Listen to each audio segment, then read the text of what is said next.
India on Saturday reported 28,591 new cases of coronavirus infections. Out of this, Kerala reported 20,487 cases, while Maharashtra reported 3,075 cases.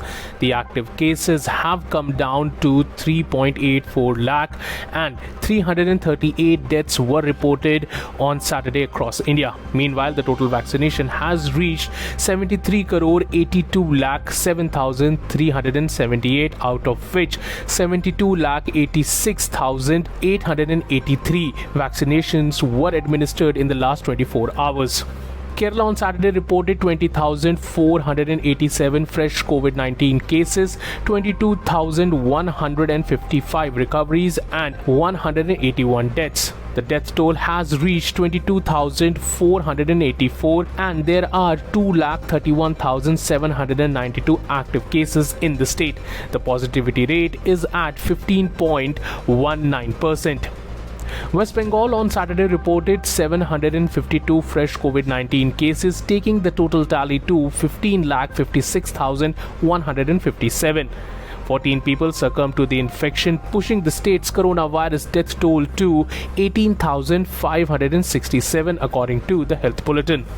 The state now has 8,203 active cases, while 15,29,387 people have recovered from the disease so far, including 754 in the last 24 hours. The recovery rate among the COVID-19 patients in the state stood at 98.28%. Meanwhile, the Union Health Ministry along with ICMR have jointly come out with the guidelines for issuing official document in the case of COVID-related deaths. As per these guidelines submitted by the centre to the Supreme Court in the case seeking compensation for COVID deaths, those cases that are diagnosed through an RT-PCR, molecular test, rapid antigen test, or that have been clinically determined in a hospital or on an inpatient facility by a physician while one is admitted there will be recognized as COVID cases.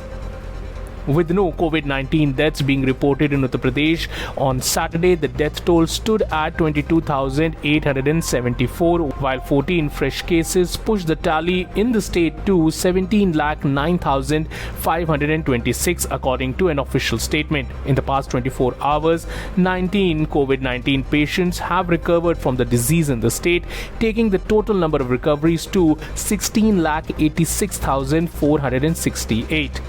The recovery rate is 98.7%, the statement said. There are 184 active COVID-19 cases in Uttar Pradesh according to an official statement. Subscribe to Oneindia channel and never miss an update.